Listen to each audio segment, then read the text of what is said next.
Antes de la llegada de los españoles al Nuevo Mundo, florecieron en Mesoamérica civilizaciones que lograron grandes avances en la agricultura. Conformaron majestuosas ciudades y establecieron una clara estratificación social. El México de hoy es producto de ese legado prehispánico y muchos de sus rasgos culturales son herencia de esa tradición milenaria.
El poblamiento de América comenzó hace unos 490.000 años, cuando el descenso de las mares, producto de la era glaciar, permitió el paso de oleadas de humanos provenientes del norte de Asia. Una de las primeras historias que se pueden recuperar sucedió hace unos 9.000 años, cuando las bandas de cazadores del Valle de México conducían mamuts a la orilla pantanosa del lago para cazarlos. Cierto día, una mujer de aproximadamente 25 años y 1,5 metros de estatura sufrió una caída y quedó sepultada en el lodo con el rostro hacia el suelo. En los libros, esta mujer es recordada como el hombre de Tepexpan. Miles de años pasaron para que los cazadores y recolectores nómadas se asentaran en aldeas y lograran domesticar el maíz, el frijol, el guaje y el zapote. Hace unos 5.000 años surgieron muchas de las características de los pueblos mesoamericanos. Se domesticó el perro, comenzó el uso del metate y se domesticó a la gran calabaza, con cuya semilla se prepara desde entonces el pipián, característico de los pueblos de esta región. Incluso hay vestigios que permiten afirmar que en aquel tiempo se iniciaron el culto a los muertos y los sacrificios humanos.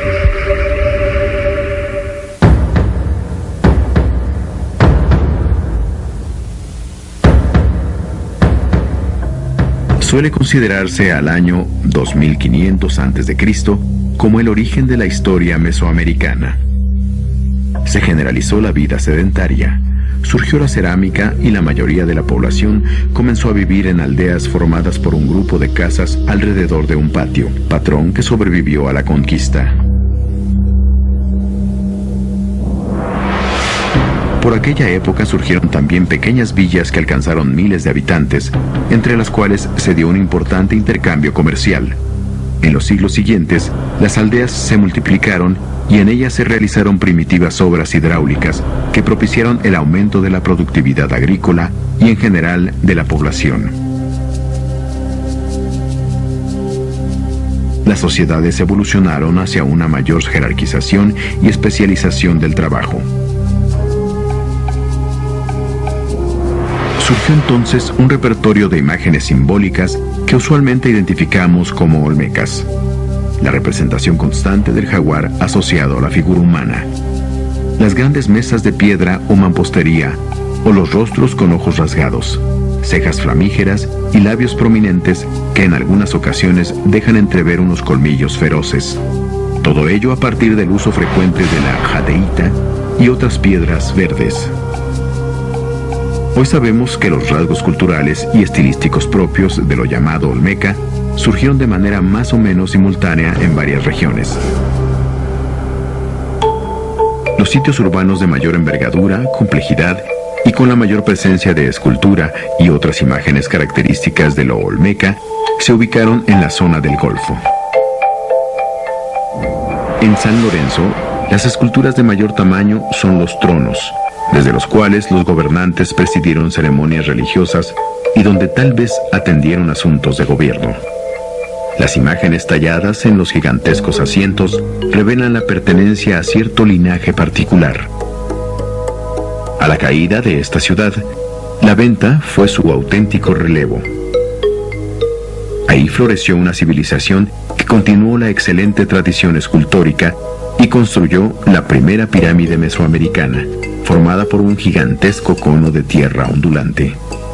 Aún hoy día, impresionan las enormes distancias recorridas desde el norte de Veracruz a fin de obtener la materia prima de las colosales esculturas, para lo cual se utilizaron todos los medios a su alcance, como material rodante o embarcaciones.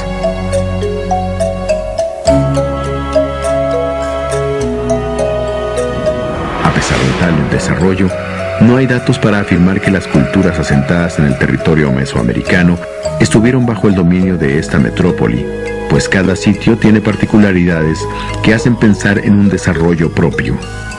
Parece que los rasgos estilísticos compartidos son producto del intenso intercambio comercial, cuyas huellas aparecen en lugares tan distantes del Golfo como la costa del Pacífico.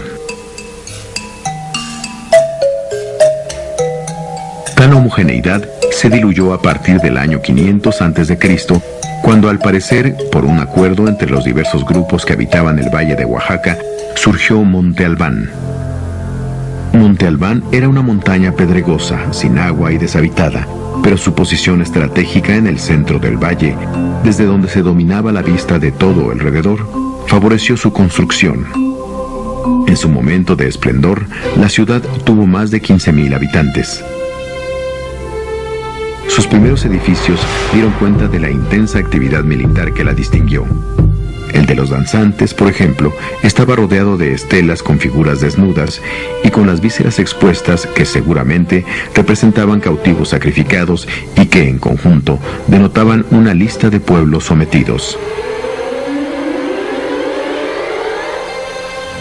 La exaltación pública de la victoria militar se repite en diversos sitios influidos por Monte Albán y da cuenta de la importancia que para estas culturas tuvo la guerra en la cual seguramente se basó su florecimiento. De manera simultánea, en el Valle de México floreció Cuicuilco. Aunque el desarrollo urbano actual y la capa de lava que cubrió el sitio dificultan las investigaciones, es claro que Cuicuilco no es solo una gigantesca pirámide de base circular, pues las grandes dimensiones de lo que fue aquel centro ceremonial hacen pensar en una importante zona urbana y un nivel de desarrollo único para su momento.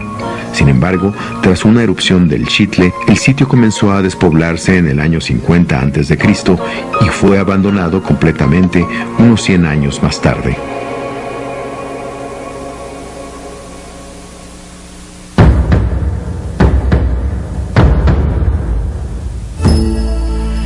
En el primer siglo de nuestra era, en la zona del Valle de México, se consolidó el gran imperio de Teotihuacán, centro político y religioso de la región, cuya influencia y fuerza militar no habían sido vistas en Mesoamérica.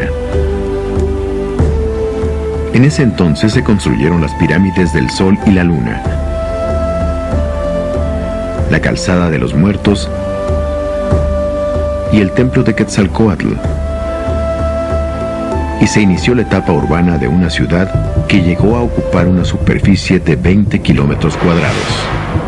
Durante más de 400 años, la civilización alcanzó un amplio desarrollo, una compleja organización política y una prosperidad generalizada. La mayoría de la población ocupó multifamiliares de mampostería y muy pocos vivieron en chozas de adobe. Las familias se reunieron en barrios agrupados en distritos donde se aprecia una sociedad jerarquizada y organizada en torno a las actividades artesanales. Aunque no se descarta la participación común en actividades agrícolas. Teotihuacán contó con una importante infraestructura urbana como vivienda sólida, calles pavimentadas y comercio bien organizado. De la clase dirigente solo se conoce su afinidad con Quetzalcóatl como suprema divinidad protectora. pero es posible que su poder se haya fortalecido por la presencia de las majestuosas obras públicas. De lo que sí hay amplia evidencia es de la inmensa influencia que alcanzó Teotihuacán en territorio mesoamericano, a través de lo cual aseguraron el influjo de materias primas para su producción artesanal y la supervisión de importantes rutas de flujo comercial. Las regiones de intercambio donde ejercía su dominio incluyen zonas agrícolas del Estado de México y el Valle de Toluca, e incluso zonas tan distantes como la región de los Tuxtlas en el sur de Veracruz. A través de la diplomacia o de la fuerza militar, la relación entre los pueblos mesoamericanos fue intensa. Realizaron intercambios comerciales e influyeron con su creación artesanal a los habitantes de las regiones mayas o las del Valle de Oaxaca. De esta relación queda constancia en los estilos constructivos y en la cerámica.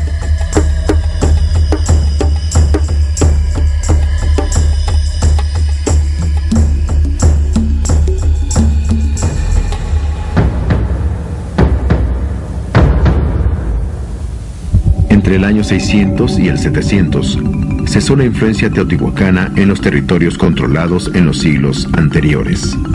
Emergieron nuevas ciudades con un papel más activo en los intercambios regionales, con lo cual comenzó un nuevo periodo en el mundo mesoamericano, pues la extinción del predominio teotihuacano fue de particular importancia para el avance de la cultura maya.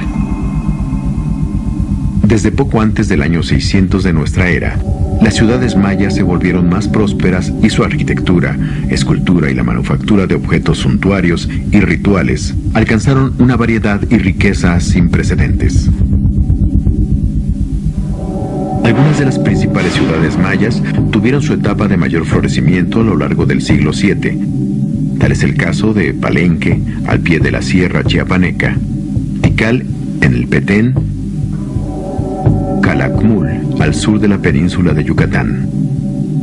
Esta etapa histórica es una de las mejor conocidas, pues los mayas desarrollaron un tipo de escritura capaz de reproducir el discurso oral y utilizaron un sistema de fechamiento muy preciso. De los mayas se conocen muchos relatos sobre historias de gobernantes, templos y guerras, y poco a poco, mientras se desarrolla la lectura de inscripciones, surgen detalles que revelan fechas particulares de reyes, hablan de construcciones y despejan incógnitas sobre el porqué de una construcción o sobre el protagonista de un entierro suntuoso. Una señal del poder de los señoríos mayas se aprecia en su influencia en el México central, particularmente en dos importantes ciudades, Cacaxtla y Xochicalco. En la célebre pintura mural de Cacaxtla se detecta la influencia de varios estilos y regiones, pero ante todo el estilo de las pinturas, la composición de los temas y el tratamiento de los personajes es maya.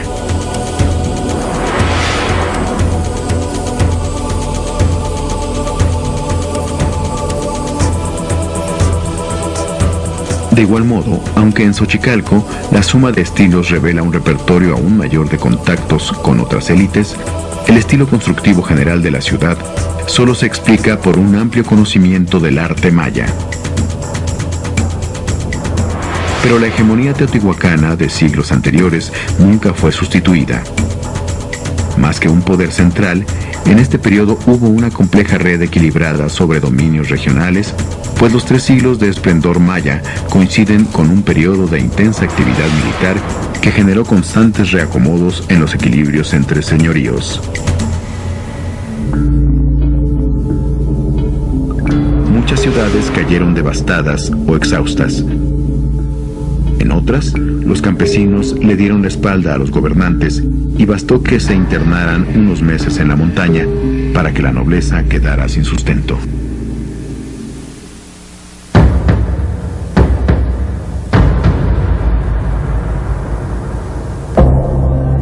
A partir del año 900, las ciudades protagonistas de los siglos anteriores quedaron deshabitadas y comenzó una nueva etapa marcada por una intensa migración de bandas de cazadores venidas del norte conocidas como chichimecas. El conflicto permanente y la beligerancia de los advenedizos norteños pusieron a la guerra en el centro de la vida pública. Los guerreros se invistieron de atributos religiosos.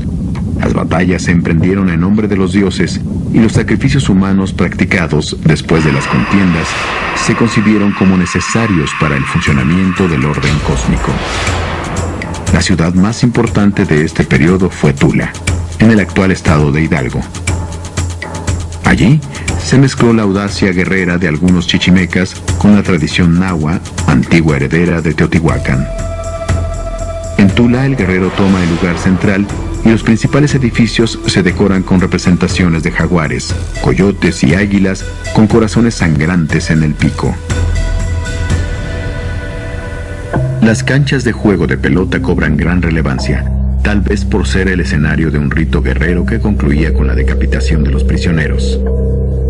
Tula es la primera ciudad donde se utiliza el zompantli, una gigantesca estructura macabra parecida a un ábaco, donde cada travesaño está formado por un sartal de cabezas humanas. También ahí surge la representación y el culto a Chacmol, que se extenderá ampliamente, al igual que la presencia constante de Quetzalcóatl, el dios mayor de los toltecas. Tula tuvo un gran peso político que le permitió dominar amplias rutas comerciales a lo largo del territorio mesoamericano y convertirse en la gran fuerza de la época. Su presencia se ha detectado desde la zona maya en la península yucateca hasta en regiones de Nuevo México. La presencia tolteca es particularmente notoria en la zona maya, en donde por la misma época surge un señorío fundamental en la refundada Chichén Itzá, ciudad cuyo estilo constructivo y motivos ornamentales solo pueden ser explicados en su relación con Tula, pues reproduce muchos de sus elementos característicos. Chichén Itzá fue la ciudad más poderosa de la península hasta 1300 y su fama llegó incluso hasta la conquista. A pesar de su dimensión bélica, las ciudades toltecas alcanzaron un alto grado de desarrollo urbano, civilización y sabiduría y religiosidad.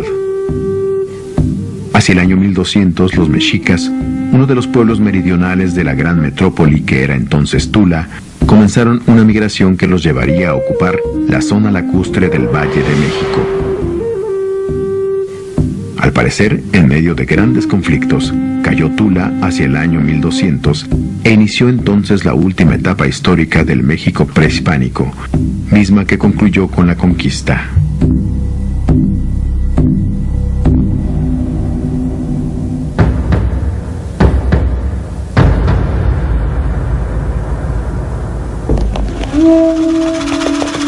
En vísperas de la conquista española, el Valle de México vivió una etapa de florecimiento urbano formidable. Había muchas ciudades populosas de las que los cronistas recuerdan las aglomeraciones de calles y canales y se sorprenden por el bullicio de las plazas del mercado. Chalcoatenco,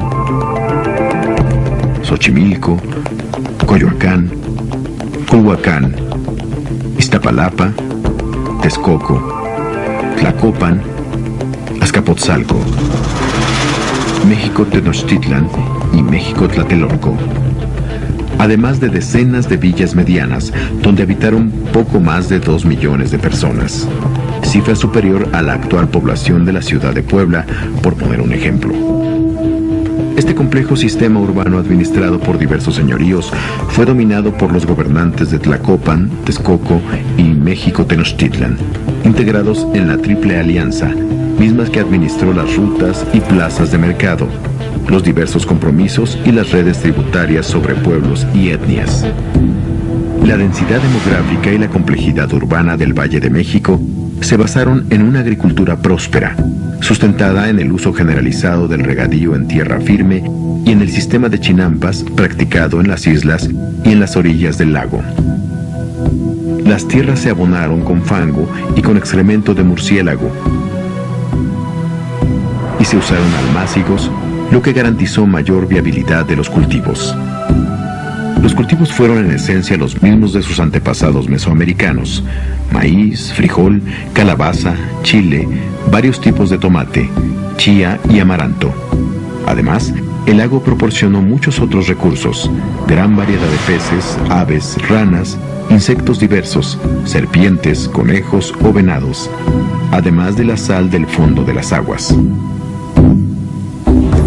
En los bosques de la cercanía se cultivó el maguey y se obtuvieron leña y algunos frutales como el tejocote y el capulín. Esta sociedad tuvo una compleja organización estratificada donde se dio la división entre nobles y gente común o macehuales. A su vez, entre los macehuales existieron diversos grupos, como los artesanos, quienes tuvieron menos obligaciones que el resto, y los mercaderes, quienes también vivieron cierto estado de excepción al fungir como espías, dado el conocimiento que tenían de otras ciudades donde intercambiaron mercancías.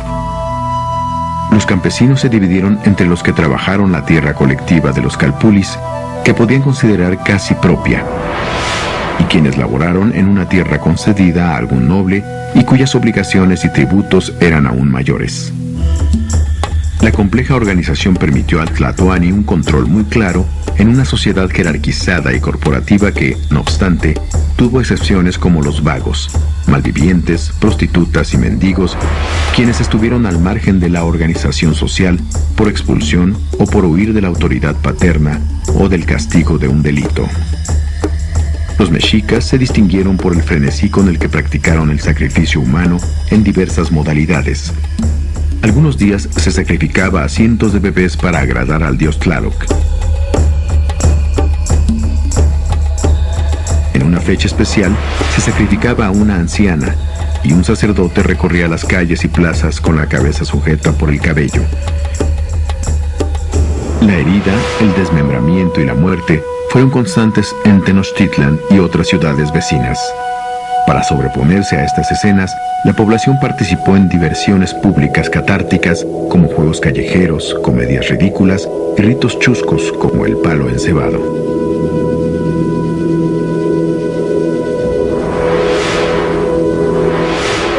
Más allá de su significado religioso, los sacrificios demostraron la fuerza militar. Por ejemplo, luego de la campaña militar contra la Huasteca, miles de prisioneros fueron sacrificados tras hacer filas de 4 días y 4 noches al pie de 4 templos.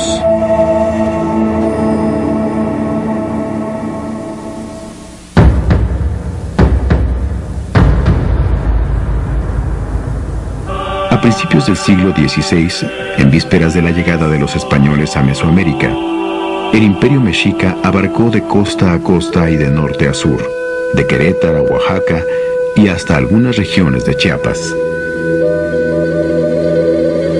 Señoríos prósperos, como los totonacos, con su desarrollo urbano y religioso, recibieron constantemente la visita de los recaudadores mexicas.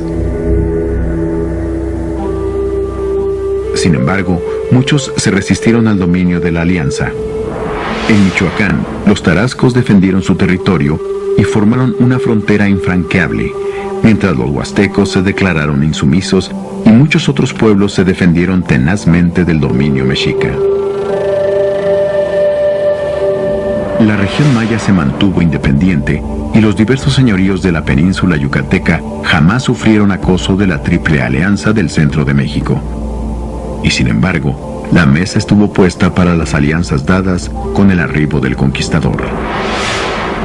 Desde el arribo de Cortés a Yucatán hasta la conclusión del sitio de Tlatelolco y la captura de Cuauhtémoc, muchos señoríos se unieron a las filas del ejército conquistador tras ser derrotados en combate o celebrar acuerdos. La conquista de Tenochtitlan fue una victoria de tlaxcaltecas, texcocanos, totonacos u otros pueblos indígenas y fue la última guerra del México prehispánico, aunque dirigida por un pequeño grupo extranjero al que le permitió dominar muchos de los territorios controlados por la Triple Alianza. Pero la conquista definitiva de los pueblos mesoamericanos fue una tarea más larga que tomó, en muchos casos, siglos.